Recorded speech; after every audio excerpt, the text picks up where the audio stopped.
How is it going, everyone? And welcome back to the League of Europe. We are here for round number 2 of Division 2. My name is Jake, of course, taking you guys through this as always. And joining alongside me for tonight, as always, as well, is Mr. Aidan Carter, car mentalist. How you doing, my friend?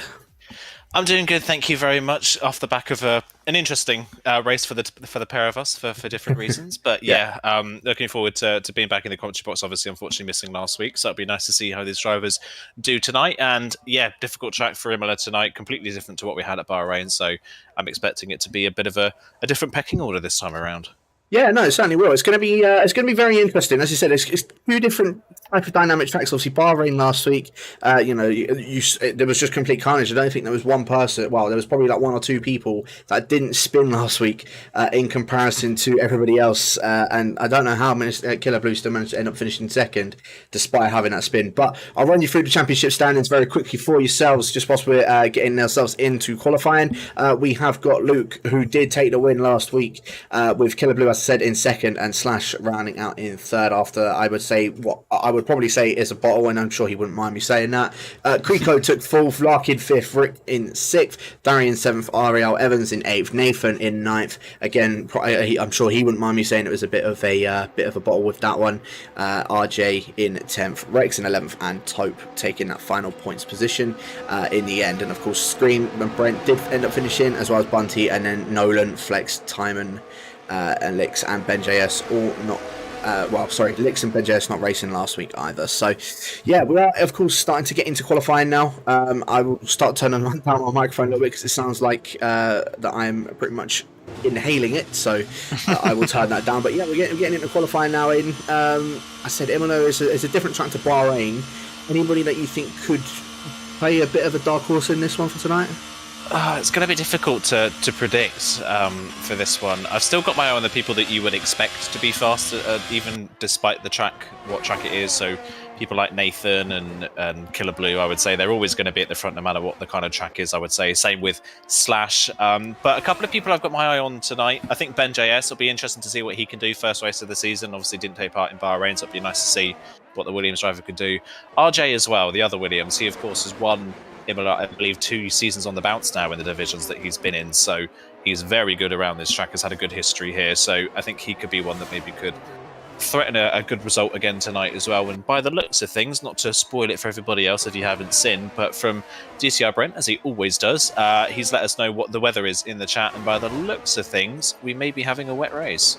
Ooh, a wet race for all of these guys. I think that's going to make that a bit interesting, especially for people that they don't usually like to drive around in the rain. And as I said, it can play a massive part in it, because now really qualifying is where you want to try and get yourself at the front, because it's very difficult to overtake, especially in wet conditions. I'm sure if you would have seen D1, you would see exactly why. But yeah, as I said, I think it's going to make this a lot more interesting, to say the least, especially with there being a full wet race. Just riding on board with Mr. MLE Creeko, who is out on a first flying lap for him in the Mercedes. But yeah, as I said, Creeko, a little bit of a decent performance last week. He just I think him and Luke were like literally the only two that just didn't really spin and just kept it on track as much as they possibly could, and it paid dividends for him. Ended up taking fourth, and I'm sure he's looking to try and get himself on top of the podium this time around, or even on the podium, shall I say. But yeah, I think there's going to be a lot of different dynamics throughout this entire qualifying session. As I said, a lot of people are going to try and go for that top spot, but not only that, we might also see quite a few wet setups going on, so there may not be as fast of the times as we normally see for Division 2. Yeah, we've got to keep an eye. Maybe we're not going to see the peak performance you would expect from the qualifying session. But if we're going to be having a wet race like we're looking at, then it's definitely a smart move to go for something that is more tailored to those wet conditions. If it was a mix, then you would probably see a lot of people still run a dry setup. That doesn't look like it is the case. The 2 Mercs and the first drivers with laps. And the 15.5 for Creeko for a banker is actually a pretty decent lap time for him. His Scream's gone 4/10 slower. Killer a 10th slower than that in third. Just seeing who's going to be next across the line. I think it was Taupe, but he's invalidated his time, so he's going for another run potentially on the same set of tyres. I think that might be Slash coming to the line. It is, crosses the line. only a 16-1 for Sash across the line. So it's the lowest of the 4 times we've got so far, and it is Kriko at the top. And Kriko in the past has had a good history here as well. Picked up, I believe, a top 5 finish last season he did in Imola. So he's had a good track record around this track as well. It's a track he seems to like. So not a surprise maybe to see Kriko at the top. And you mentioned he had a solid run last time out. It's kind of what he did in D2 last season, wasn't it? He didn't really stand out in terms of pace, but he was very, very consistent in picking up points. And that's why he had a pretty solid championship finish at the end of the season, by the end of the season that time around. So yeah, nice to see Kriko running up the front of the field once again. Just seeing RJ to the line. He'll be one of the next to cross, one of the Astons to cross. That was Bunty, but he's way off the pace. Across the line comes RJ, and only P8 at 16.1 so far. Kriko still holds the provisional pole, and by 2.5 tenths, a pretty comfortable margin so far. Yeah, no, exactly. Kriko's doing a pretty good job so far. As I said, Larkin in P2 as well, relatively bunched up from second all the way down into ninth by about sort of just under 4 tenths of a second between a lot of them. But yeah, Kriko, I think, showing a bit of early dominance around this track, and I'm quite intrigued to see if that's going to remain that way throughout the entirety of this qualifying session. But yeah, a few guys that did just invalidate on their times, Licks being one of them. I believe this is actually his first race of the season because he wasn't here last week for Bahrain. So yeah, I'm intrigued to see on how he can do. Flex, he did have a qualifying ban, so he's just coming to the pits to retire from the session. Just so I'm on board with Tope and more games that they both invalidated on their lap time. So we'll go on board with our championship leader of Mr. Luke 05 HD. As I said, picking up that win last week over in Bahrain, and see what he can do out on a lap. It's going to be a bit of an interesting one to say the least, but I'm intrigued to see how it's going to go. Yeah, definitely intrigued to see what Luke can do around this circuit. Obviously, Bahrain wasn't the standout in terms of raw speed, but kept it clean and kept it out of the barriers and didn't spin, and that's what got him a really good result. And he's off the back, of course, of a championship run in D3 where he performed really, really consistently that time around as well. So, yeah, it'd be nice to see what he can do on a bit of a different track. Not maybe a track that's suited to him naturally, but if he can keep it on the road, as he did in Bahrain, then he'll sure pick up a few places in the wet conditions, especially around a track that's very easy to spin on, like this track is. So just seeing Luke towards the end of the lap, a 51.1 I think it was at the end of the second sector, not particularly quick I don't think. So as he comes up to the line, there might be a mid-16 as he crosses the line, and it's almost bang on a mid-16, a 16.494 for Luke, goes P10 just ahead of Miami, and still no one really able to get close enough to Kriko. But that does worry me maybe that Kriko's gone for something that's maybe a bit more tailored to the dry, which will get him on pole, but then it will make him maybe a target in the wet conditions. We know it's difficult to overtake in the wet, so that is potentially a very good strategy for Kriko if it pays off, but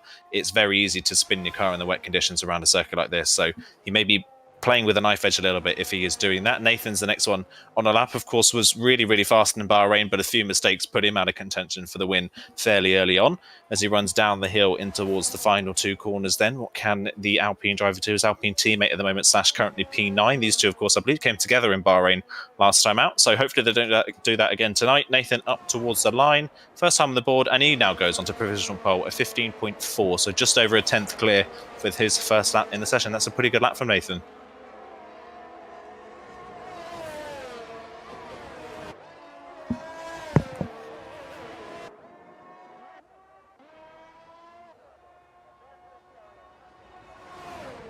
Don't know if my co-commentator is muted potentially.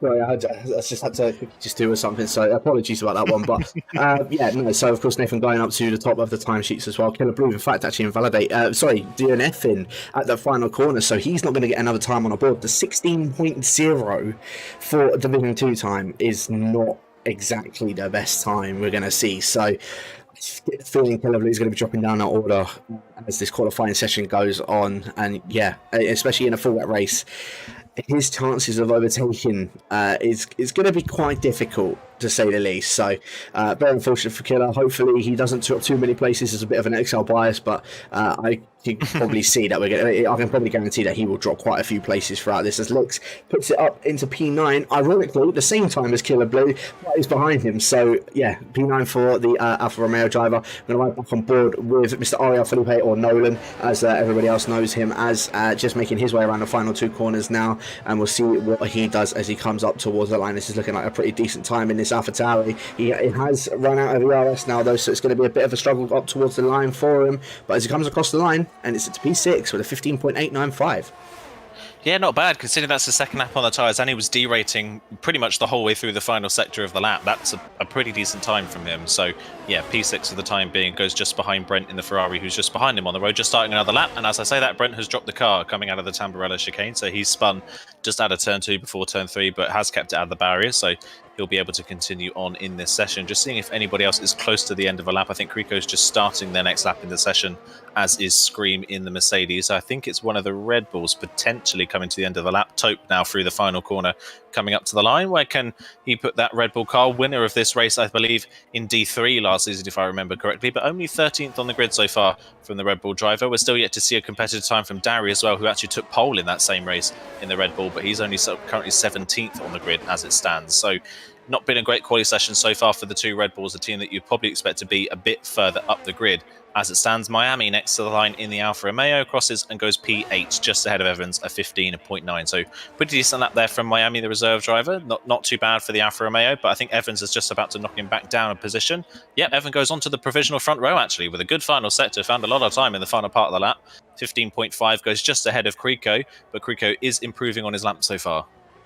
Yeah, no, exactly. Very good time indeed for Evans, chucking it on top, or on the first row, sorry, into second place. That was a bit of a tongue twister for that one, but yeah, no, good lap from Evans for sure, as a lot of other people are out on laps. Creek, I'm going to ride on board with him, just making his way around the final two corners. He was 600ths up on the end of the second split, so this could put him, maybe, if it was his third sector that let him down, might go up ahead of Nathan. No, he doesn't. He does only go behind him by 300ths of a second, but retakes that P2 spot, so good time from Creeko for sure. A couple of guys making their way up towards the line. Dari, I believe, has just come across the line, but was invalidated on his time, so in fact, he's going for a second run on these soft compounder tyres, so we'll see what the German does towards the end of the lap. But yeah, I mean, just under 7 minutes left to go now. Nathan chucking it on top. Again, I don't really think that's too much of a surprise or expect it out of Nathan at this point. Yeah, we know what Nathan is capable of. He is very quick. More games just coming across the line in that Haas with a 16.5 as well. But yeah, as I said, we know what Nathan is capable of. Even on his not so good tracks, as he would like to call them, he still thrives on them anyway. Like, he is still pretty good no matter what it comes to. So I'm expecting him to try and improve on that time. I know he is just on a lap. In fact, yeah, just starting his lap as well. So just riding on board with our championship leader of Mr. Luke 05 HD, who's making his way up towards the final two corners now. Of course, in that other AlphaTauri as well, we saw Nolan go up into P7 with a 15.895. Luke so far with a 16.4, looking to try and improve on that time. Is it going to be an improvement on that time? It is, but it's keeping in P15 with a 16.252. So Luke, unfortunately for him, he did a very good run in Bahrain, and now it's just not looking too hot for him in Imola. Dari, in fact, actually jumps up ahead of him now, so down into P16 goes our championship leader.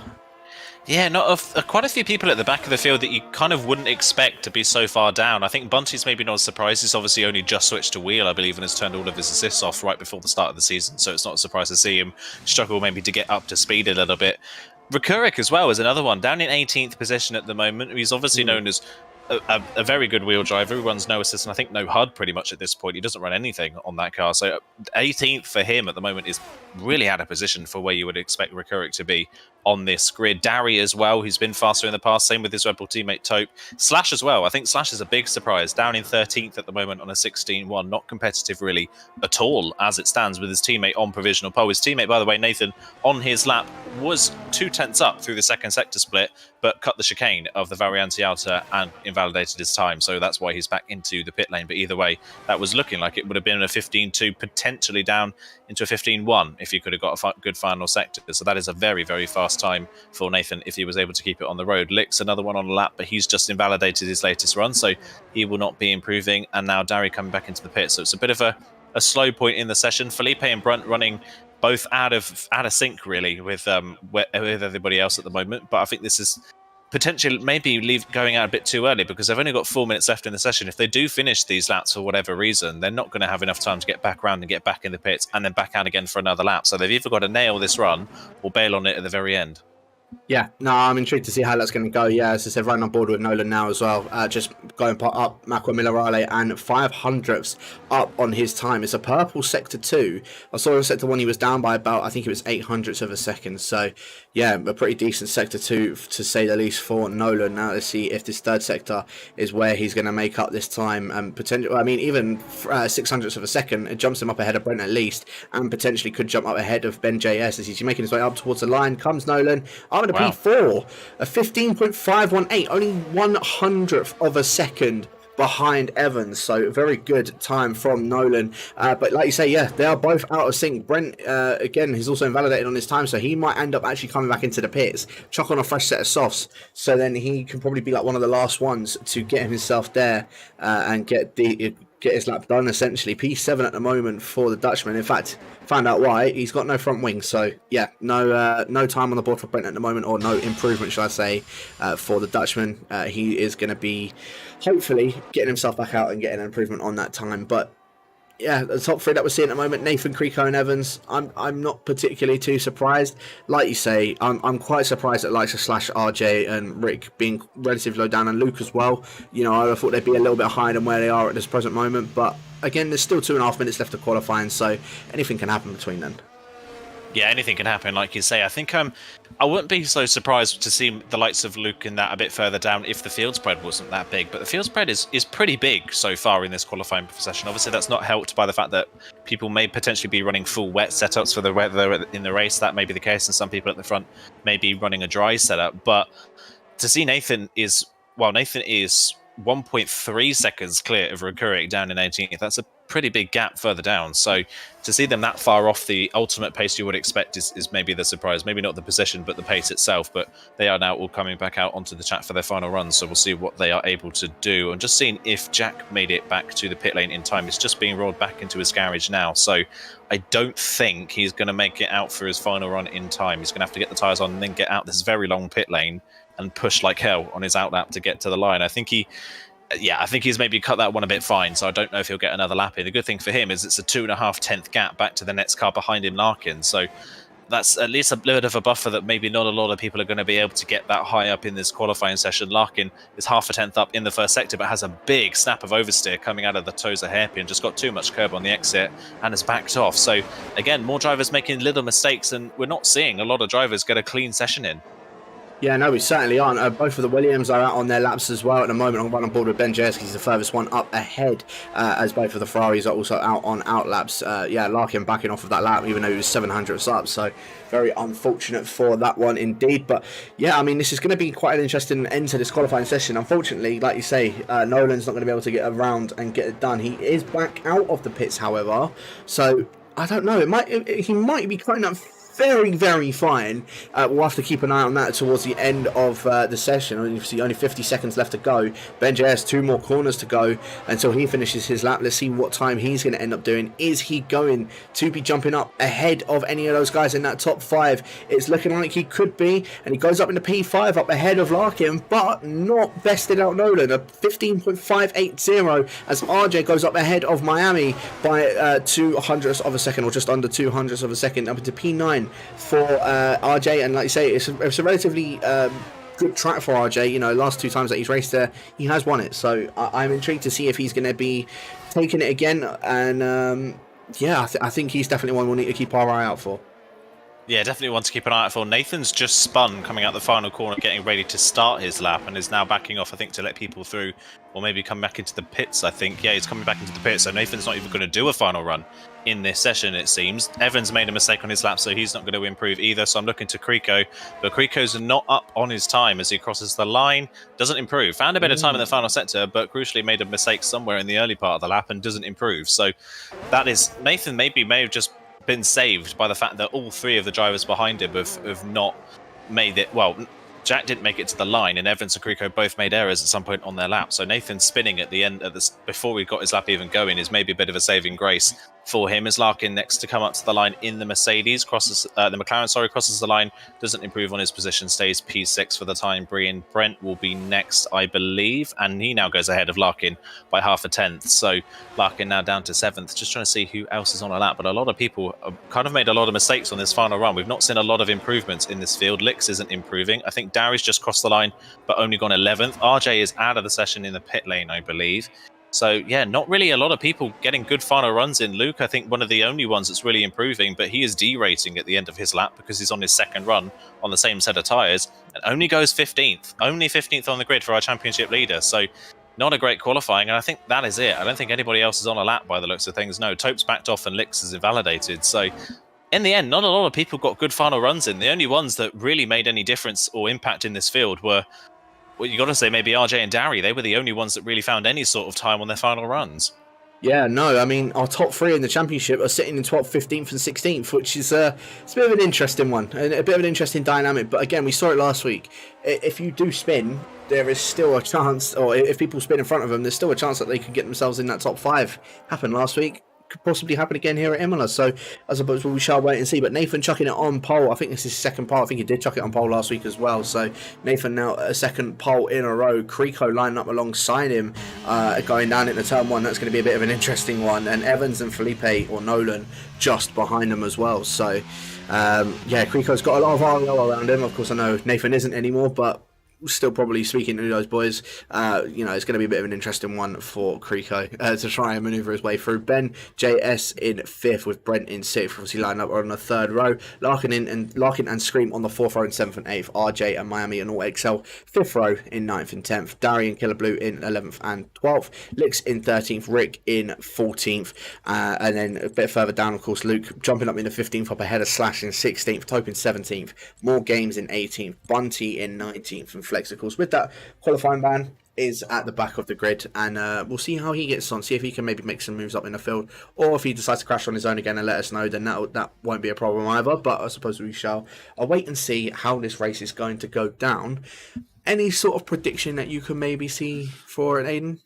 It's going to be difficult, isn't it? If it is a wet race like we're seeing it potentially is, then I think it's going to be more about a case of keeping the car on the road more than trying to work your way through the field. I think those that have had a bad qualifying are going to find it exceptionally difficult to work their way through the field in these conditions. It doesn't look too wet by the looks of things. There's not a lot of standing water, so this is definitely intermediate conditions by the looks of things. But yeah, it's going to be difficult for those that have had a bad qualifying to really work their way through in the wet conditions, unless we have a race just filled with carnage. But in the wet, everybody seems to drive at 80% because there's not really that much of a threat of being overtaken unless you make a mistake. And if you're running at 80%, you're not going to make those mistakes. So I would say, dependent on the start, if Nathan can get off the line well, I think he could quite easily pull away and dominate this race. I mean, he did that 0.4 in his first run in the session and then didn't really do another run. He was 2/10 up on a different run before he invalidated, and then he didn't do a third run. So he's managed to get pole with only doing one proper run in qualifying. So I would say you've got to say that going in, if he can keep it down into turn 1, Nathan is easily the favourite to take this. Yeah, no, without a doubt. And I know there's been a few other guys that are pretty... They like to call themselves wet specialists. I know Larkin being one of them. Ben's pretty good in the wet. Miami, I know, can be pretty decent in the wet. Same with Killer Blue. I think there's a couple other people that have Rick as well. I've seen what he's capable of in the wet. So there's definitely a few names that are down towards the bottom end of the field that I can still see maybe make their way through. Even though it's very hard to overtake around here, you've got to try and play it smart. Because if you play it smart, then there's more of a chance that you will get at least a jump on a few of these other guys up at the front end of the field. And like you say, there's a few guys that just aren't particularly favourable in the wet, and I'm intrigued to see if we're going to see any more of those throughout tonight as well. But yeah, someone in the chat has put their money is on Bunty. Unfortunately, I will be taking that money very happily because I don't see him potentially getting himself up there. But yeah, no, I think Nathan, he's definitely the one to beat at the moment, and I'm intrigued if anyone will sort of be in contention with him. It'd be good if they do manage to stick with him. Even better if, of course, they do overtake him. But sorry, Nathan. It's just that we know that you're probably one of the quickest, if not the quickest, in this division. So it'd be nice to see a few others try and make their way up through the field. But yeah, just everyone making their way through Aqua Minerale as well. I don't know how it's going to... I really don't know how it's going to plan out. It's just whoever gets the best start in these intermediate conditions the starts on this game are difficult as it is, let alone being in the wet conditions. So anything can happen. I think at the start, I don't know who to call. I think Nathan's a safe bet, but I can see someone maybe in that midfield potentially do some insane moves and end up possibly on top of that podium. Yeah, it's going to be interesting, isn't it? Like you say, there's definitely some wet specialists in this field, and this could be, for some people, this could be the first time they touch wet at all in this game. So it's going to be very interesting to see what people can do. I think if you can get a good start off the line, like I say, Nathan could be very good here. This could be actually a good opportunity for Nathan to stake his claim as to why he should be moved up to D1 potentially, because there are a few people that could do well, but he's actually just overshot his grid box, and that should reset his tyre temperature. So he's going to be at a major disadvantage at the start of this race, as have a few other people further down. So this looks like it's going to get really, really interesting. Just seeing who else. I think everybody's lined up on the grid. We've got a lot of people angled to the right, so they don't have to turn for the start of this race. But here come the 5 red lights then, ahead of the drivers. And we are away for the Emilia-Romagna Grand Prix. And Nathan, actually, despite that, has got a brilliant start off the line. Ben JS, what a start he's got. Nolan's already in the wall before they've even got to turn 1. I don't know if there was contact with another driver, but he is in the wall and out of the race before we've even got going. That is a real shame for him, but it's Ben JS that's made the best start of everybody there, up to 3rd place already. Brilliant start from the Williams man. Evans down to 4th, Larkin in 5th position. Slash is up to 9th from 13th on the grid. That is a really good start from the Alpine driver. But yeah, Nathan, despite that overshoot in the grid spot and potentially cooler tyres, has actually managed to get a better start and has pulled off into the distance. And that is a real shame for Felipe down the field. Just contact at the start of the race and he's out before we've really got going. Yeah, no, very unfortunate for him indeed. Again, P4 starting there and now unfortunately out of the race. As Ryan on board with Miami, a little bit of a touch with Dari. I think they're both side by side coming through that fast left-hander, and unfortunately it's a little bit of contact with them. RJ getting past Killer Blue as well. RJ not exactly having a very good start. Started obviously in P9, now dropped down to P11 off of that start. Dari and Miami still both side by side of each other, and Miami gets the move done just past Aqua Minerales. So very nicely done for Miami. A little bit further down, Flex and more games both side by side as well, coming out of the chicane, still both side by side of each other as they make their way down towards the final 2 corners. More games just using a little bit of that ERS to get up ahead in that Haas and keeps that P16, and even further back Licks and Bunty at the very end of the field, both side by side of each other as well, and Bunty has to just give up that position. Licks now up into P18. I say up, I think that's actually down from his original spot, so P18 for Licks. But yeah, very good start from Nathan indeed. Then JS as well. As I said, he's one that we'd be expecting in the wet weather to be doing very well, and same with Larkin. And both of those guys making positions up in the start. As what's going on there? That's a massive crash. Yeah, Brent, I just saw it in the background. Brent was sideways through turn 3, and I don't think his car's ghosted. I think Scream expected it to, and he's just run clean into the back of the spinning Ferrari. So they are both well down the field. Killer Blue's made another error somewhere in that early part of the lap, and now he's going to lose a place potentially from Luke, who's going to try and go around the outside. Killer Blue really struggling in the opening phases of this race. He's now down to 12th position here. He's actually going to try and go down the inside of Piratella on Luke and gets the move done. Luke backs out of that one smartly and drops down to 12th. Rikurik, what a start Rikurik's had. He's up to 10th in that Ferrari, so great start for them as they try to work their way back through the field. But yeah, real shame there. Brent just dropped the car on his own, and the car didn't ghost in time for Scream when the Scream arrived on the scene. He was just in the back of the Ferrari. Nothing he really could have done to avoid that. Scream now down at the back with damage as well as Brent, so it's going to be a long old race for them. They're going to have to hope for a bit of carnage in the safety car to get them back into contention. Dari then up into 6th, so it's been a good start for Dari, despite all the battling between him and Miami. But all that battling has meant that the top 5 have completely disappeared. And the one in the top 5 who looks like he wants to get a move on is Evans. He's trying to get past Ben here. So Ben, maybe a good start, but now that we're fully up to speed, not quite as confident in these wet conditions maybe as the other 4 drivers around him.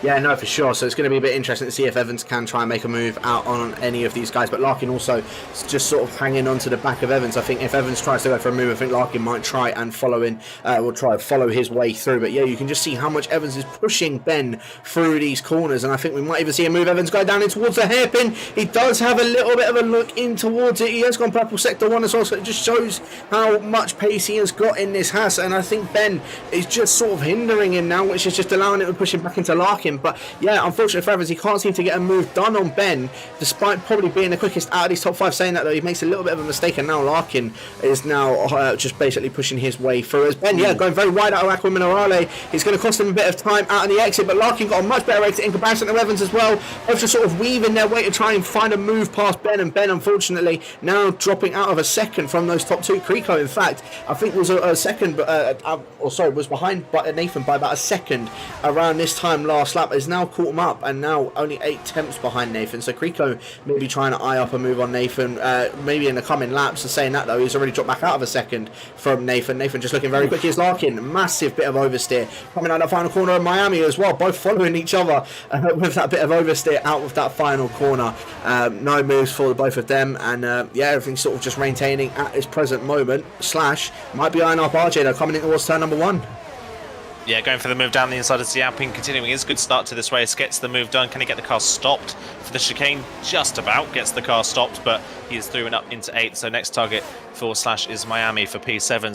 So far, a bit of an underperformance in qualifying, but maybe you can see here he's got good performance. Maybe that's because he's put the wet setup on it, compromised him in the dry qualifying, but he's working his way through the field nicely. Now Rekurik trying to do the same down the inside of RJ. RJ leaves the door wide open for the Ferrari, but does get a better exit out of the corner, so Rekurik can't get the move done on the run up to Piratella, and that's to stay in 10th place for the time being. Looking further down, Flex has also got the move done on Taupe, so Flex up into 13th position, working his way from the back of the field nicely, up 7 places already in this race, so been a pretty decent start for the Aston Martin driver. Just seeing who else, I think Lix, I didn't catch it, but Lix has had a moment somewhere, so he's dropped down to 17th position, but he's now trying to get a move done on Bunty on the exit of Aqua Minerale. Around the outside for the Variante Alta, that's going to be a bold move, and Bunty backs out of it. Lix is through back up into 16th, beginning his recovery back through the field. And after passing RJ, Slash is already 1.7 seconds up the road. Slash at the moment, in clean air at least, looking like one of the fastest drivers on the track. And now we're really starting to see Ben JS struggle. He's now 1.3 seconds behind Creeko. And you've got Evans and Larkin swarming all over the back of that Williams. They just can't get close enough at the moment. It's further down. Killer Blue's had another moment and is now down to 15th.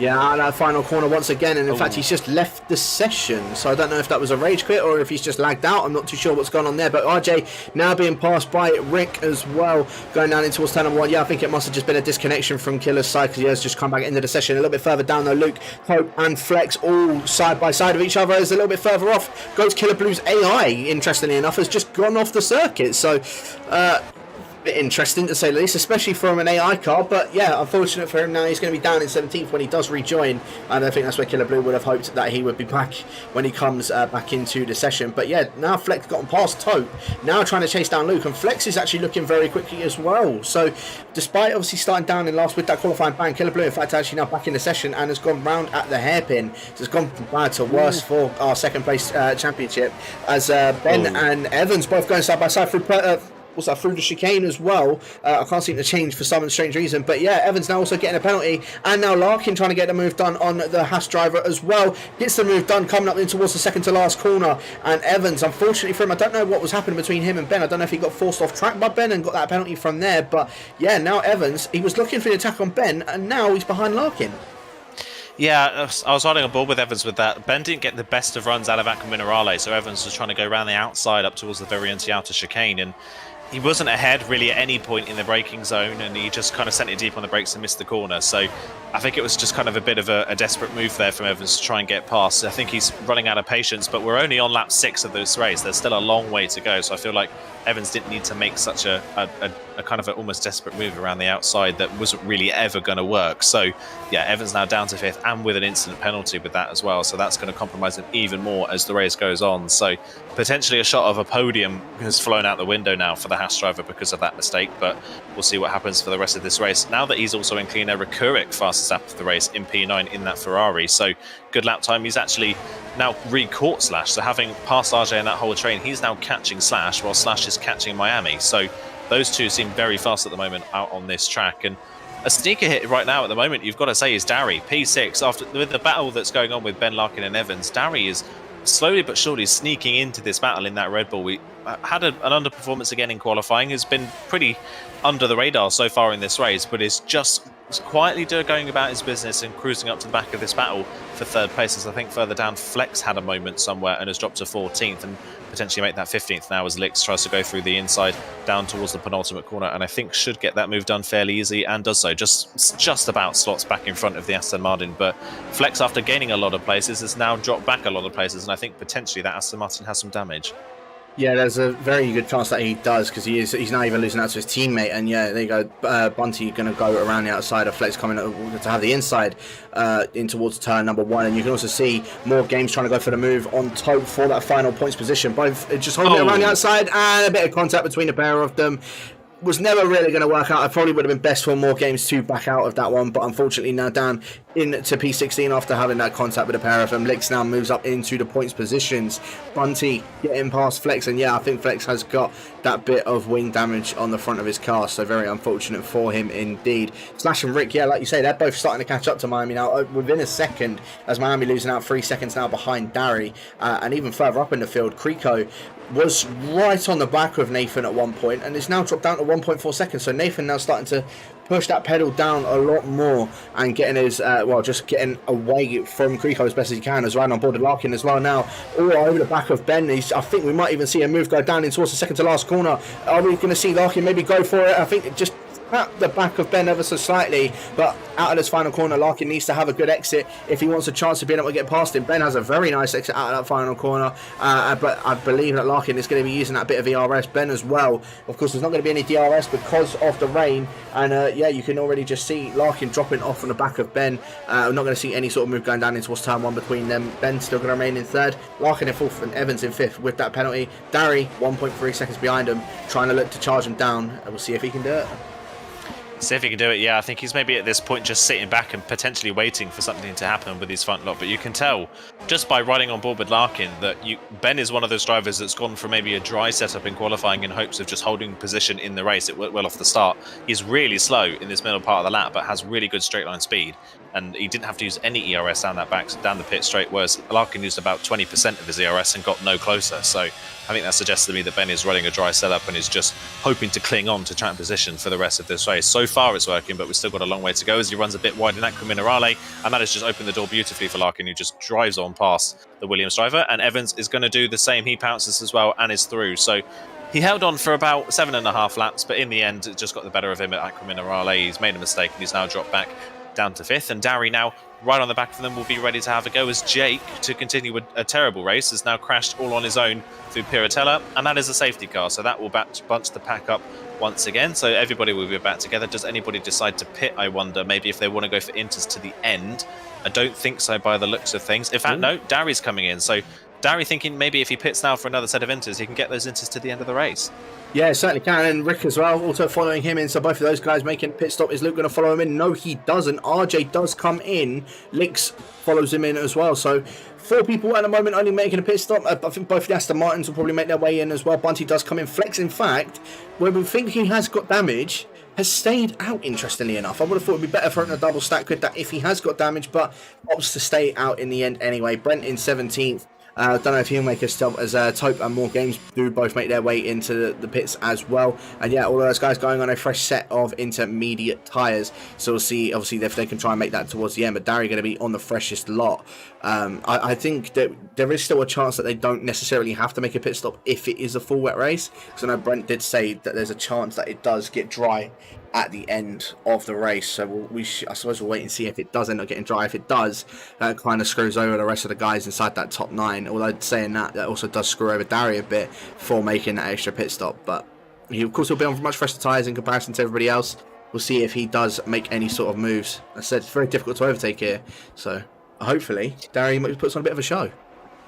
Yeah, it's kind of do's and don'ts to really this strategy for Dari, isn't there? Well, obviously he's lost track position, which isn't great, and if it does dry out at the end of the race, he's potentially pitted one more time than he needs to. But when I say he's dropped positions, he's only actually dropped 5 places. He was in P6, actually make that 4. He was in P6, so he's only dropped 4 places, which is not as much as I was maybe expecting him to drop. So, and his tyres obviously are going to be, well, at least 8 laps fresher than everybody else's.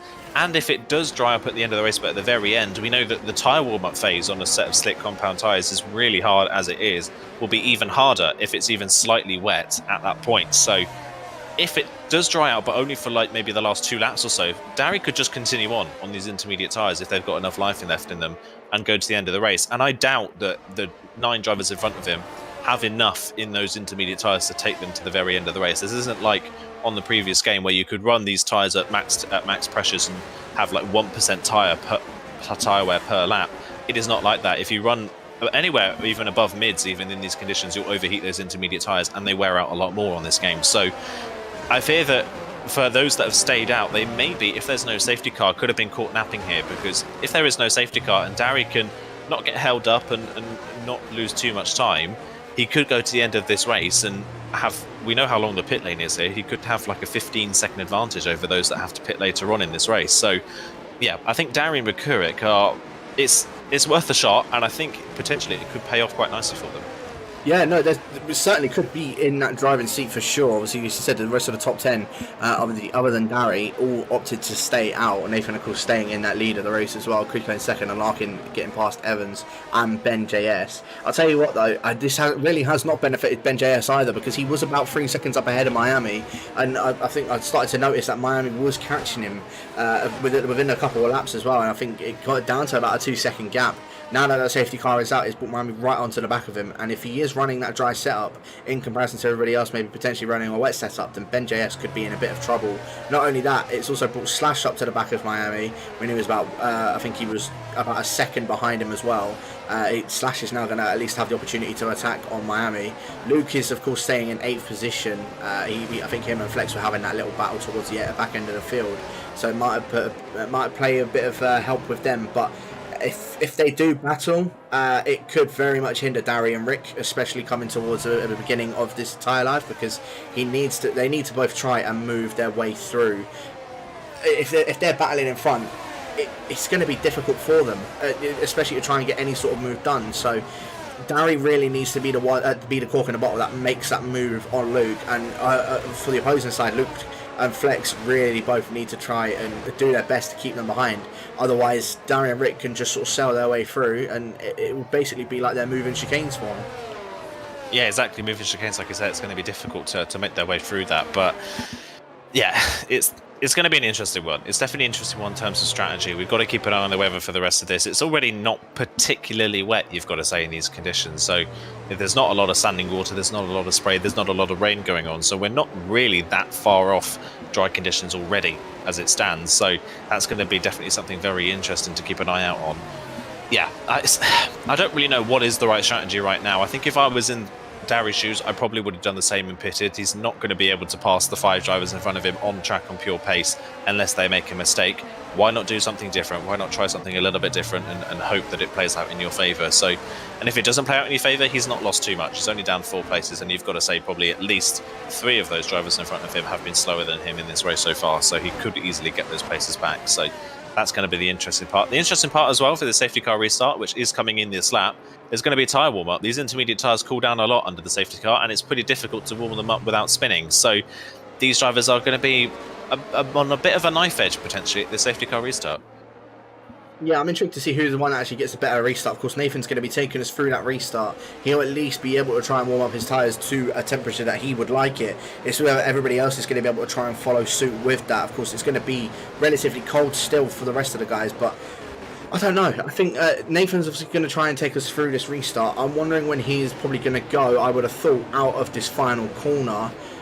Or maybe even a little bit later, maybe even try and take it up to the line. No, as I say that, he does go out of the final corner and has been caught, hasn't really caught Crico napping. In fact, the one that has been caught napping was Larkin. Evans trying to go maybe around the outside to have the inside in towards turn number 1. Let's have a look and see if he does. They're both using their ERS, both trying to stay up ahead of each other. Evans is going to have that inside in towards turn 1. Larkin's going to hold it around the outside, get for that turn 2, having that inside. Evans has to give that one up. Larkin keeping that 3rd place. Let's saying that Evans got a much better exit out of turn number 3. A bit of yellow flags. That is Luke, our championship leader, at the back of the grid now, as Larkin trying to hold it down the inside as well. And Evans are both still side by side of each other, and Larkin are still both side by side holding it around the outside of the hairpin.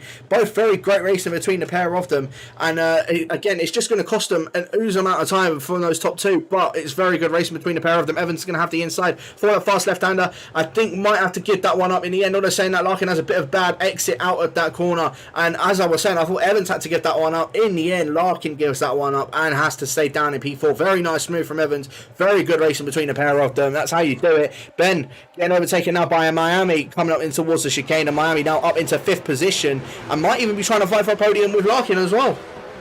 Yeah, that's a really good move for Miami, opportunistic as well. And yeah, great wheel-to-wheel racing between Larkin and Evans. A lot of respect given to one another there, and really, really great fighting between the two of them. Evans now up into 3rd position. I think he's just trying to create as big of a gap to the drivers behind as he can with that penalty. And I think at this point it's probably safe to assume he is faster than Larkin, as Flex has now gone around further down the field, or is he just, he's just had a moment at the final corner and is dropping down the field.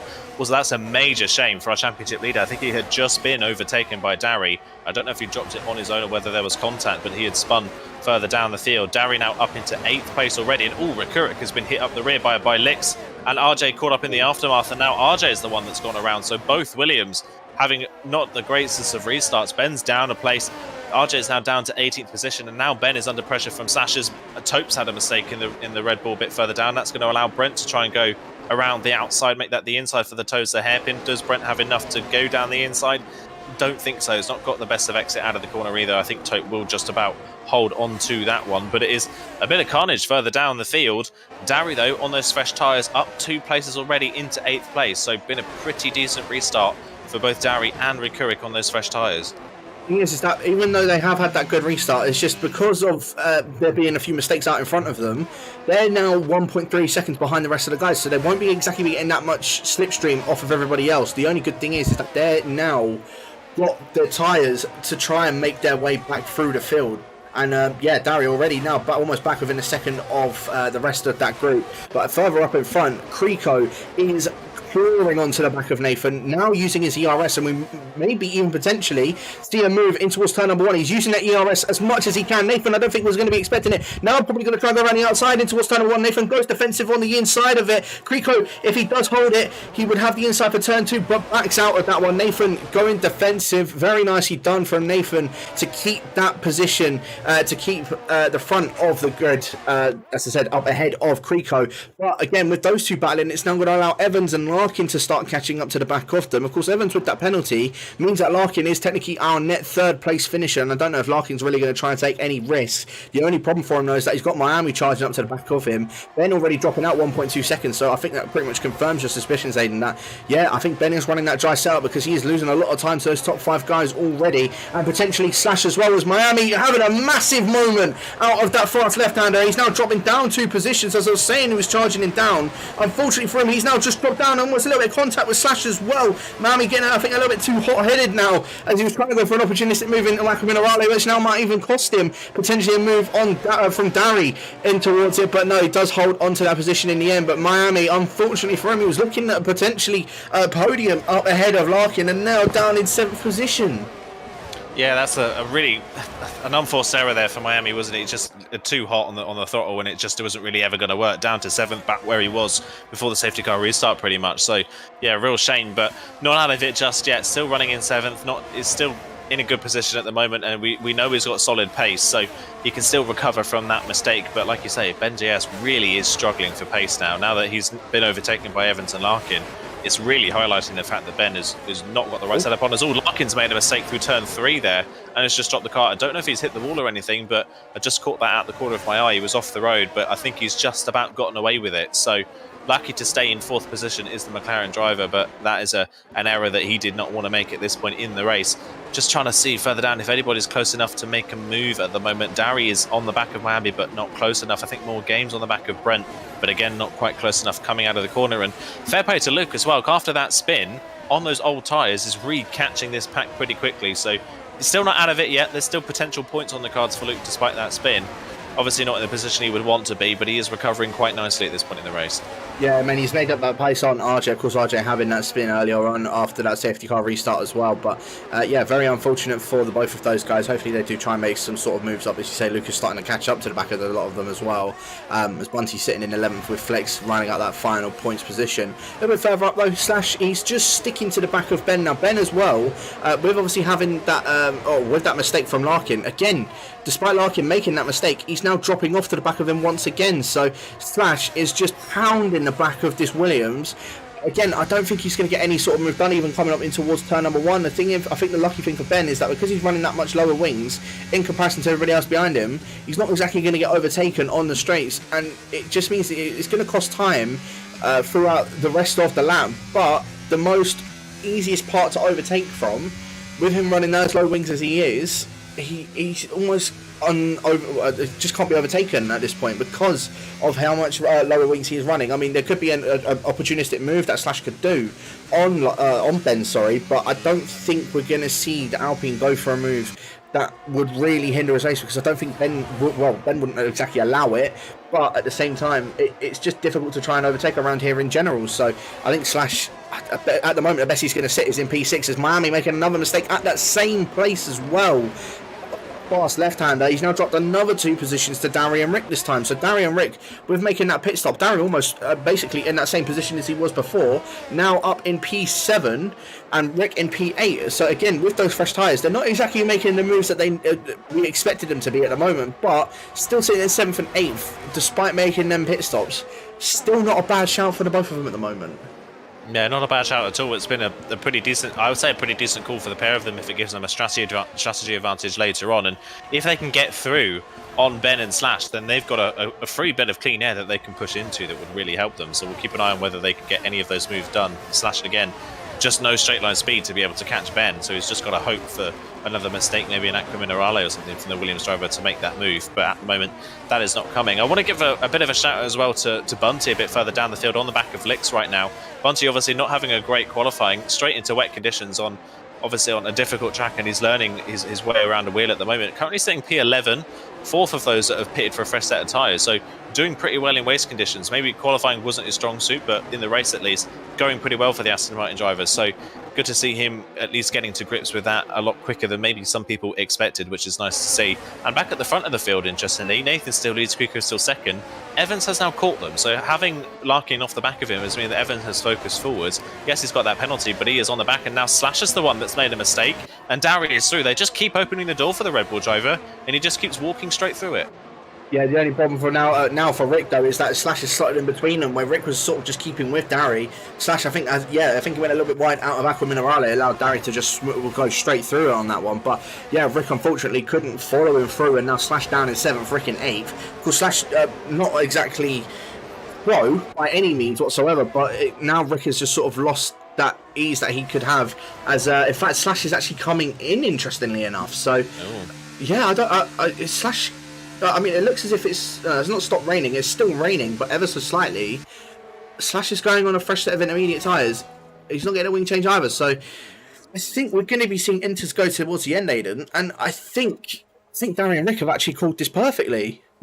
They could have called it very well. That pit stop without a front wing change suggests to me that Slash has recognised he's not getting to the end of the race on those intermediate tyres and has bailed from trying to do so. So he is in with 15 laps to go. So yeah, I think that if that is the case, that is potentially a great strategy call from the likes of Dari Rick. Licks as well. Licks is not far behind Rikurik either, as is neither is Bunty. So they are all still within their Taupe there as well. Brent, they're all not far from one another. They're all very close and well within a pit window of our race leader at the moment. So this could be a really good call for them. It just depends on how fast the Inters are. As off the road at Aqua Minerale again goes Ben, and Dari, another door opens and he walks straight through. And now Dari is up into 5th and has got 4 seconds of clean air in front of him. So that has played beautifully into Dari's hands. He has now got a lot of clean air that he can push into, not overheat his tyres, not have to worry about any other drivers, just focus on getting those Inters to the end of this race.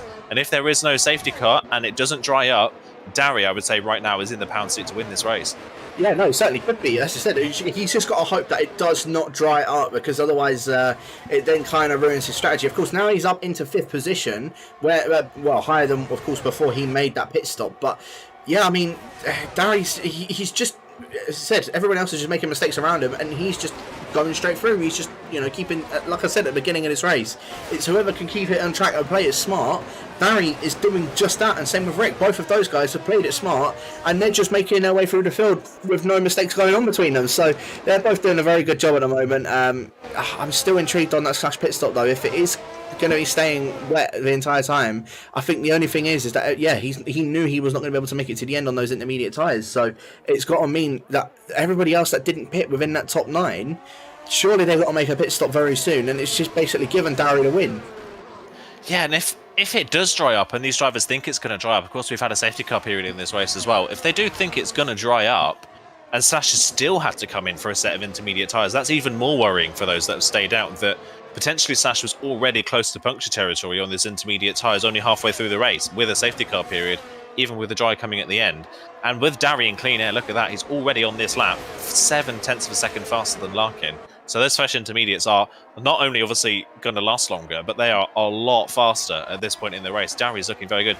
And even if it does dry up towards the end of this race, Darry's now back in a better position than he was before the safety car. So he's still net gained from all of this. And as I say that, Bunty has just crashed out of the final corner. So is that a safety car? It's a virtual safety car. So no full safety car. And I think Darry will be actually pretty relieved about that, because that still plays nicely into his strategy and he can continue to save those tyres. Yeah, no, exactly, and that does help them. But not only that, that does help the other guys that haven't pit either. So I think he probably would be hoping that it was a full safety car so that he could be on the back of the rest of those guys. But they can now sort of cool down their tyres. You know, they're not going to be wearing them as much as they would be if they were at full racing speed. So I mean, it helps Darry in a way, but at the same time, it also helps the rest of the guys that haven't made their pit stop. But Nathan's still leading out in the lead of this race. Creco in second, Evans in third. Of course, with that penalty, means that Larkin will jump up ahead of him. Darry has, I don't know how, but somehow managed to gain under that virtual safety car as we go back racing again. Nathan actually has a very bad exit out of Aqua Minerale, and Creco, we might be seeing a move in towards the chicane 9-5 of Creco a little bit too far back. It looked as if Nathan had a very bad exit out of there, maybe just got caught napping from that virtual safety car. But yeah, unfortunately, Creco not being able to get that move done, or unfortunately for Creco, shall I say, fortunately for Nathan.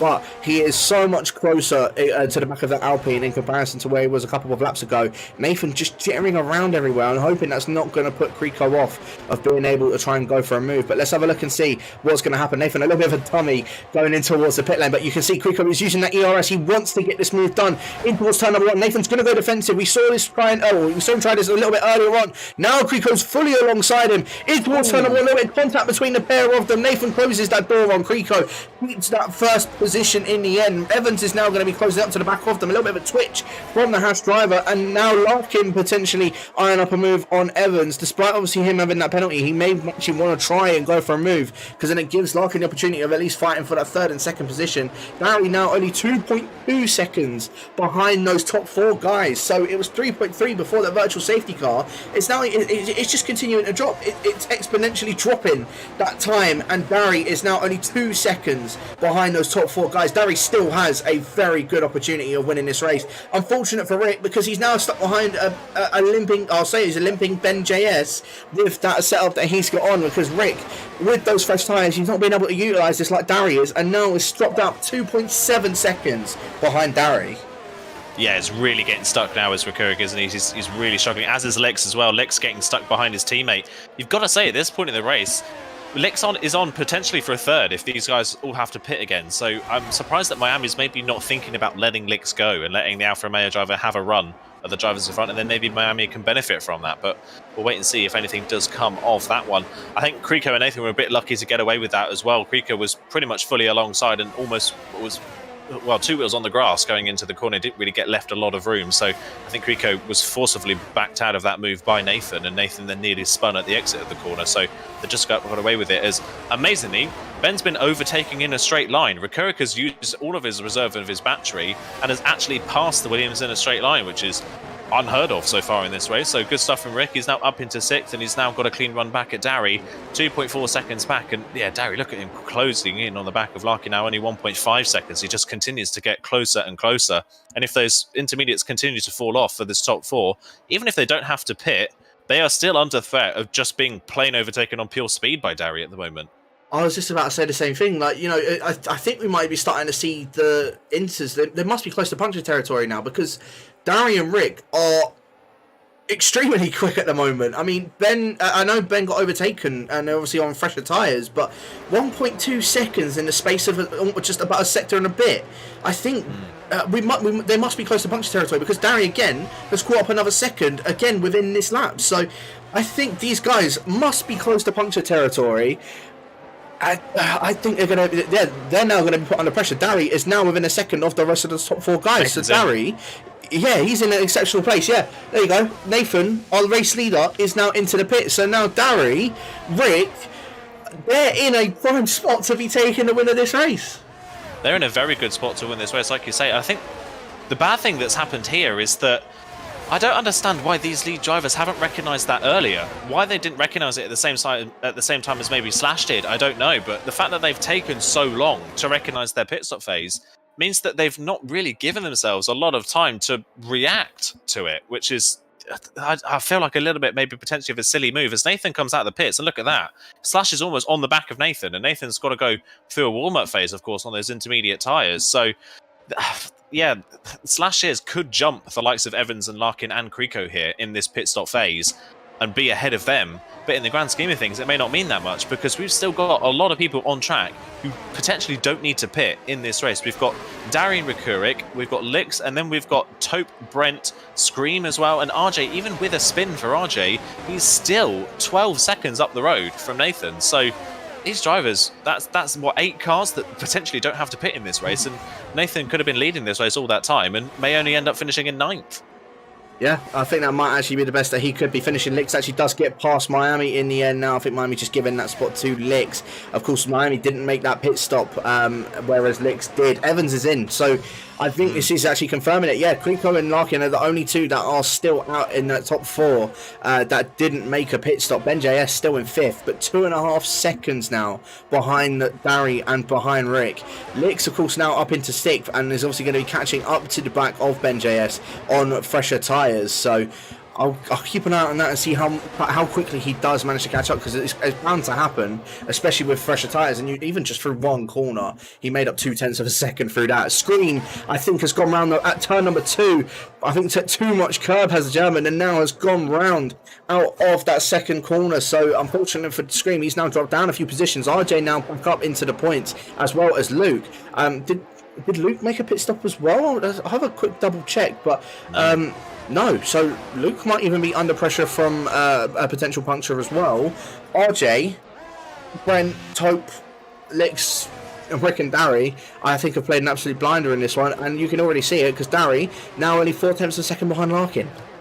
Yeah, he's really closing into the back of this McLaren driver now, and Evans did get jumped as More Games decided to put the medium tyres on. That's not a smart move at all. It's still raining, so I think that More Games there is just trying anything. It's now Nathan compounding the issue, picks up a 3-second time penalty for track limit, so that just makes it even worse for the Alpine driver. So he potentially is running a risk here of potentially not even scoring.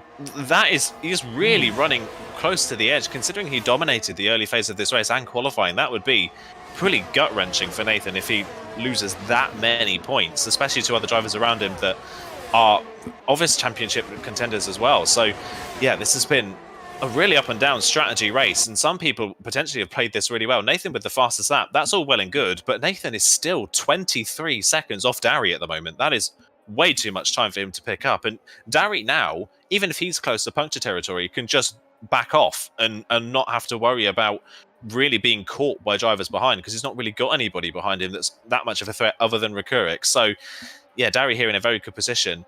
Now we just see if Creco and Larkin can make it to the end. They've still got 7 laps to go when they cross the line. That is a long, long way to go. And Larkin, you can see there for Aqua Minerale, really struggling to put the power down. Darry's on him. Does Darry think about a move not into Variante Outer, but is almost into the back of the McLaren under the braking? Even if they can get to the end on percentage wear, those intermediates on Creco and Larkin are all over the place. They're really struggling for grip, and I think Darry here is just sitting and waiting for them to pit. He doesn't want to make the move on track, I don't think. Yeah, no, it doesn't look as if he wants to try and go for anything as of yet. I think he knows that they're obviously struggling as much as well. So I think if it comes to lap 27 and both Creco and Larkin haven't pit, I think they're going to be staying out to the end. In fact, I mean, I won't surprise me if they're staying out to the end now. Anyway, as Darry using that ERS, he wants to get this move done on Larkin going into turn number 1. Larkin goes defensive on the Red Bull, but it's not big enough, and that is that done for Darry. Up into second position now. Darry only 1.5 seconds now off of the back of Creco, and he was hindered by Larkin a bit. So now Darry is in a much better position now to get the move done. The only thing is, I think it's stopped raining now, Aiden. So the only thing that he's hoping is that it kind of... Oh, no, sorry, it's still raining. So that's the only saving grace for Darry at the moment, is that it is still raining. I think the rest of the guys must have been hoping that it was going to stop raining by this time, or just try and go to the end on these tyres. So yeah, Darry, he needs to get a bit of a move on. He's 1.6 seconds behind Creco, and interestingly enough, Creco's actually getting away from him. Yeah, Kriko's had really good pace all race long, hasn't he? He's been more than a match for Nathan in these wet conditions, but never had the clean air. So now that he's got the clean air, and I think now it has actually stopped raining. So half a minute after you've said it, I think it has stopped raining by the looks of things. I can't see much rain on my end. I will say it is. There you go. DRS is enabled, so it has stopped raining. So that's going to be very interesting. So what do these drivers do? Do they pit now? I don't think it's smart to pit now. It's still too wet. Even if DRS enabled, it's going to be so difficult to warm up those tyres. But they're all in. They're all into the pit lane. Does anybody stay out for another lap and try and overcut? No one is by the looks of things. They're all coming into the pit lane by the looks of things. Yeah, no one's stayed out, so they're all coming in. Sector 3, that is Taupe that's crashed. Taupe has crashed. Is that a safety car? Is that a safety car? It is. Full safety car. Okay, so that changes things once again. And what that does is make that warm-up phase even more difficult. They're not going to be up to full speed. Oh my, this safety car restart. If anybody watched D1, you'll say the safety car restart on those intermediate tyres was horrible. I think we may be about to see the same, but on slick tyres on a damp track. So that's going to be very, very interesting. That brings some people back into play in terms of track position, in terms of how close they are to the lead. But Nathan now, on a set of softs, is now 13th instead of in the lead of this race. So pitting for that extra set of intermediate tyres was a really, really bad call for Nathan and Evans as well. It certainly was, and can you imagine if someone did actually stay out, they would have actually gone into the lead of this race because of that safety car. So, unfortunately for them, unfortunately for Dari, it did stop raining, and it ran out for him. So yeah, Dari's now, of course, on a fresh set of soft tyres. He just needs to try and go for something on Kriko, of course, when this safety car does come in. But Kriko, I think, has just been given a saving grace. Like you say, it's on a damp track. They're not going to have the opportunity to warm up their tyres. These tyres are going to be down to about 60 odd degrees, 60, 70 degrees when it comes to the restart, which is, if we had the formation lap off, that's even colder than them. So this safety car restart is going to be, I don't know how this is going to play out. This is going to be so interesting for we, Aiden, as more games down at the back, speeding into the pit lane, 5 seconds. I mean, at least he'll be able to catch back up. I think he was on the verge of being lapped by the rest of the guys, but where he didn't pit, he's now unlapped himself. So, if anything, I think More Games is the only one that didn't pit, and you can see how much it's benefited him because he's now unlapped himself to allow himself to close back up to the rest of those guys in front of him. So, at least that's a benefit for More Games that safety car has come out, and despite being lapped with everybody else coming in, he played it a bit later and actually is now unlapped himself. So, yeah, I suppose that has helped him, to say the least, but yeah, at least he'll be able to try and maybe go for some sort of points from the rest of those other guys in front. It was a bad call for Nathan, for Evans and for Slash to make that extra pit stop, because now they are so far behind.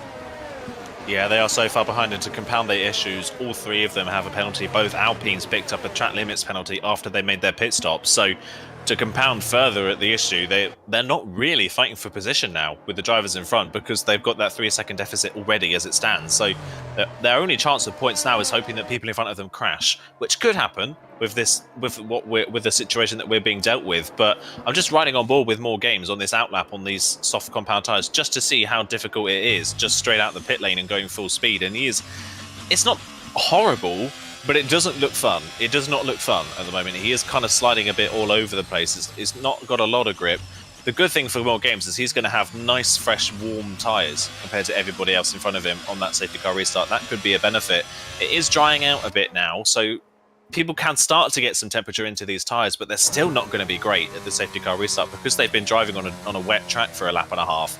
They would have really cooled down, and you can't really heat them up unless you put some speed into them, which you, of course, can't do behind a safety car. So yeah, going to be a really, really interesting restart. Dari's going to have to pounce immediately, you've got to say, don't you, on Kriko. We can't sit and wait for the DRS, because by the looks of things, we're going to be going for another lap, and we'll only get one lap of DRS. So yeah, Dari's got to get this move done now if he wants any chance of winning this race. Kriko has been given a lifeline in this one. I think it's very lucky for him that safety car came out. I think without that safety car, even with the conditions we were in, I think Dari was still in the pound seat, even though it had stopped raining. So yeah, Kriko been dealt a lifeline here, as has Larkin as well in third. Yeah, no, both of those guys being able to at least pit onto that dry tyre and obviously catch back up to the, for Larkin to catch back up to the back of Dari and Kriko to stay up ahead of Dari, it has helped them. Obviously, it didn't really help Dari and Rick, but I mean, in the long run, it kind of has helped them because they've moved up more positions than what they were in before. Of course, Darry now up to second, Rick up into fourth, and potentially still is on the verge of a podium. I mean, Rick started down in 15th place or something like that, and now potentially is on for a podium. The thing is that I know Ben, we were saying this earlier, he's running a bit of a dry setup, and it's now dry. Ben could again, it's another one. Ben may have a chance of being able to go for that top 3 as well. This safety car restart is where we're going to see what's actually going to happen. If Creeko's able to maintain this position ahead of Darry and at least get a little bit of a lead up ahead of the Red Bull, then I think we might see Creeko win this one. If he's caught napping and Darry knows when he's going and knows what, manages to stay with him, I think Darry's got a very good chance of taking this win. Yeah, definitely got a very good chance. I think the only thing stopping Darry is in the dry conditions in qualifying. Neither Darry nor Rick had a lot of pace, did they? Darry's up from 11th on the grid to 2nd, and Rick is up from 14th on the grid to 4th. So I think that proves that they didn't really have a lot of qualifying pace in the dry conditions. So maybe this end of this race won't suit them that well when it comes down to it. Morgan still hasn't quite caught the pack yet. It might be a bit of a late safety car call in, but we could potentially be going for another lap here. Actually, no, we are coming in this lap. So even though Morgans hasn't caught up, we are coming in. He will catch up before we get going again because everybody will slow down a lot more right now. But yeah, we're getting ready to go again. Like I say, Ben's definitely one to look out for with a potential dry setup on that car. It's now all down to what Darry can do against Creeko at this restart. Yeah, on a moderately slippy-ish track, on very cold tyres with everybody. I'm intrigued on how this restart's going to go. We'll keep an eye out on this one. Creeko hasn't gone yet. Darry, I think, did he just touch the back of Creeko? I think he might have actually just slightly tapped him. Luckily gotten away with it. But yeah, Creeko has now gone. And Darry has sort of registered out on Ben having a little bit of oversteer out of that final corner. And Lix is going to have the best opportunity to try and go for this move on Ben. You see he's just sort of weaving anywhere he can just to try and find a move in towards turn 1 on the Williams. But he's not going to be able to. Creeko does maintain the lead of this race from Darry, from Larkin, from Rick, from Ben, from Licht. Flecked up into 7th, by the way, from the back of the grid, and is looking for the attack on Licht as well, coming up in towards turn number 4. Not going to get the move done, but the Aston Martin, from, as I said, from the back of the grid, has had a very good race so far for him. In towards the hairpin, not going to look for a move, and that one looks like everyone's sort of maintaining their position at the moment. Or saying that Nathan trying to go around the outside, a scream does close that door. It's Miami out of the race at the exit of the hairpin. It was running not so badly for Miami, of course, having a couple of mistakes earlier on in the race, but you're still within that points position, and now is out, our 5th retiree of the session. Very unfortunate for him, to say the least. And of course, not going to be any safety cars. We have only got 3 more laps left to go of this race. And then further back, like I said, Lix I think must have made a slight mistake out of Equiminerale, because Flex was so close to the back of him. I thought might have even tried something in towards the chicane, but had to back out of that one in the end. Creeko still maintaining this lead. I don't know if it's going to be for much longer. Yeah, it's all about now, can Darry keep close enough, and then when the DRS is enabled... Well, in fact, we're not going to get DRS, aren't we? Because it'll be enabled on the final lap of the race, but we would have already gone through the detection point, so we're not going to get DRS. So Darry's going to have to get this move done naturally on track, which will be very, very difficult. Yeah, this is going to be interesting. Can people just keep the cars on the road and not make a mistake? I think everybody's tyres are up to some sort of decent temperature now. You did see a few people running a bit deep into turn 1 and struggling off the back of the final corner, but they've now seemed to all just settle down a little bit. So can Darry get close enough to make a move on the Mercedes and take the win of this race, or can Creeko hold on? Holding on to those old intermediate tyres might have been the smartest decision that Creeko could have made here, and he could win this race quite easily if that is the case. But yeah, just seeing a bit further down, if anybody else is close enough to move. Evans and Nathan are very close to one another. They're trying to find a way through, but again, of course, with their penalties, they're not really fighting for anything as it stands, and they've not gone forward. So keeping an eye on some other people. RJ is actually side by side with Brent on the run down towards Aquaminerale, but he's going to back out of that one. Smart move from there, RJ, to not go for that one. Brent keeps that hold of that 9th place, but Brent really struggling for grip there, and RJ again all over the back, but just can't find a way through. Yeah, unfortunate for I was just right on board with him through that entire sequence, especially through that first sector as well. Just how much quicker he was than Brent. But yeah, as I said, we're now just coming on towards the final lap of this race. Creeko has managed to maintain the lead of this race so far. Darry, unfortunately for him, hasn't managed to find a way. But this is where we're going to be seeing it. Everyone's going to be burning their ERS. They're going to want to try and get some sort of move done in towards turn number 1. Of course, now the track is properly drying up. We're on the final lap of this race. Is anyone going to get a move done in towards turn number number 1. Larkin is closing up to the back of Dari, but not going to get the move done, so has to maintain his third position for now. Maybe towards the middle or the end of the lap, we might see something go down. Evans gets the move done on Nathan. Nathan still side by side with him though, and Nathan has to back out of that one. Nathan now outside of the points and even potentially getting overtaken by his teammate. Slash is going to hold it down the inside, but back out of that one in the end. So Nathan, unfortunately, he was running so well on it earlier on in the race. He's now out of the points. I think Evans has got that 5-second penalty, or sorry, a 3-second penalty. So yeah, no, Nathan is out of the points, and I don't think he's actually going to be picking up any points for today. Pico and Dari and Larkin are looking like it's going to be the top 3, unless one of them makes a mistake out of these final 2 sectors. Then it's looking like Krico is going to be taking a win in the end with this one. He's only got a few more corners to go. In fact, 2 more corners now to go for Krico, and he would have been able to take the win in this one, and it's looking very likely. Larkin, though, look how close he is to the back of Dari. We might even see it in towards the final 2 corners. Are we going to see a move from Larkin? No, we're not. He has to back out of that one in the end. Krico is going to come around the final corner now, though, to take this win around the Imola circuit for round number 2. Krico, give yourself a pat on the back. Takes the win in the end. Dari takes 2nd, Larkin takes 3rd, Rick in 4th, BenJS in 5th, Licks in 6th, Flex in 7th, Luke in 8th in the end, despite having a very bad safety car restart originally. Brent in 9th. RJ could not get past him in the end. Evans does finish in 11th, Slash in 12th, so manages to pick up a point after making that early pit stop. More games in 13th, Nathan in 14th in the end as well. Not a good result for Nathan, and I know he's going to be kicking himself for that one, but that is all she wrote for that one, Aiden. And yeah, Krico taking the win. I think we was highly expecting it to be Nathan. Yeah, I think if it had run maybe plain sailing without that early safety car, you'd say Nathan pretty much had a hold on that one, but he got caught out of the safety car with the strategy, and then again got caught out pitting before the weather, and then that safety car came out and completely just put an end to his race, and the penalties of course as well not helping whatsoever. So yeah, when one thing went wrong for Nathan, it all went wrong, and he ended up at the back of the field not scoring any points when on paper he should have won this race. But Krico was running 2nd the whole time, was keeping with Nathan as much as he could in the wet weather conditions, had a good qualified 2nd as well, stayed out on those old intermediate tyres and still had pace on them. And then when the safety car came, he didn't throw it away, he kept it in the lead, he didn't let Dari get to his head, and he held on to take the win. So after a very decent first round of the championship for Krico, where he didn't shine, but he had a good result, he takes a win here, and that is what you need to do for a championship. When you're not winning, you need to have decent results. Krico's done that already. Are we seeing maybe potentially Krico be one of those drivers that could be a front runner in this championship? I think we are. I think I know it's only the 2nd round out of possible 17, but I think we are. I think we're already seeing that Krico is definitely going to be someone that's going to be up there towards the top of the championship. Even last season, he was relatively consistent anyway as it was, and yeah, he's now starting to prove that, and it's now paying dividends for him in the end. So, like I say, Krico takes the win for today. Dari is in 2nd with Larkin, taking that final podium spot. Rick in 4th with BenJS in 5th, Licks in 6th, Flex in 7th, Luco 5 in 8th, Brent in 9th, RJ in 10th, Evans in 11th, Slash, as I said, picking up the final points position. More games that scream Nathan all outside of the points, and then our DNFs of Miami, Tope, Bunty, Killer Blue, and Nolan before reaching turn number 1, and Rick picking up the fastest lap as well. So I suppose it's a bit of a consolation bonus for Rick in the end, but hopefully we get the rest of those guys make their way into the Discord very soon, and we can get some interviews on the way.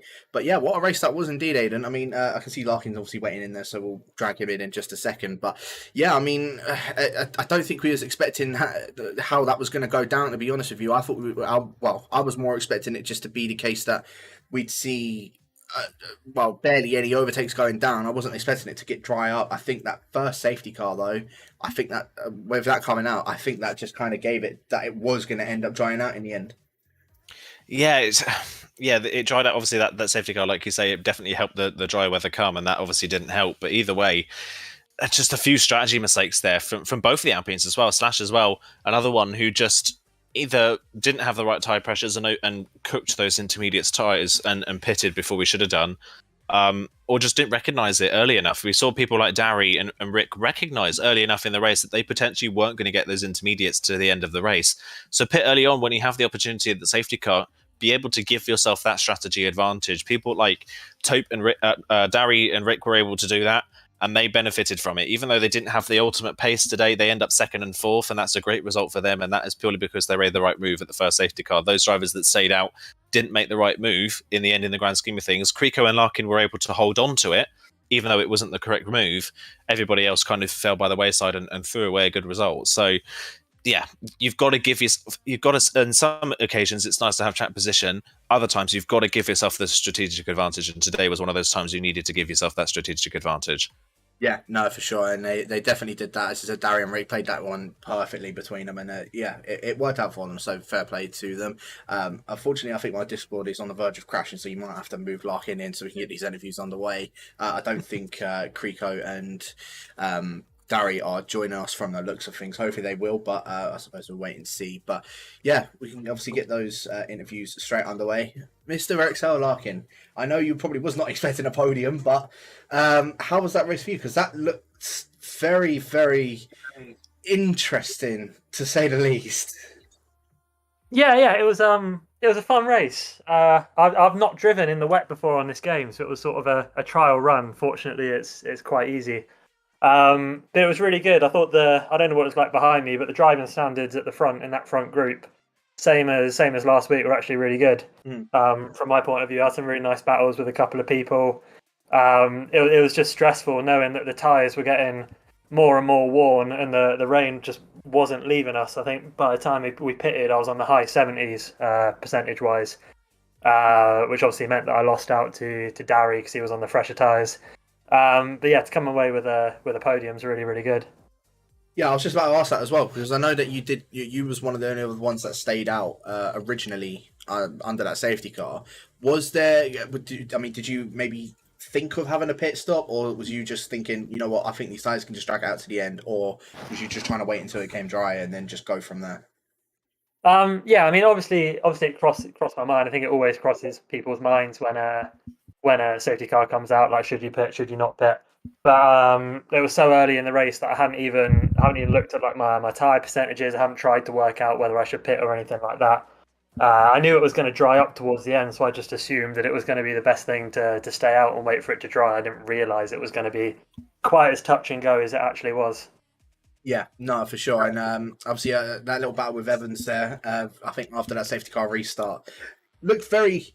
It was a very good battle between the pair of you. Obviously, fair play to the both of you as well. But I mean, we also saw a few of the other guys make their pit stop, or make a first pit stop, shall I say, for another set of the intermediate tyres. If it had actually started raining, was you trying to edge them out to the end of the race, or did you think that you might try and go, or like maybe make a pit stop like they did as well? I mean, it wasn't really a case of trying to take them to the end, because I knew it was going to dry at some point.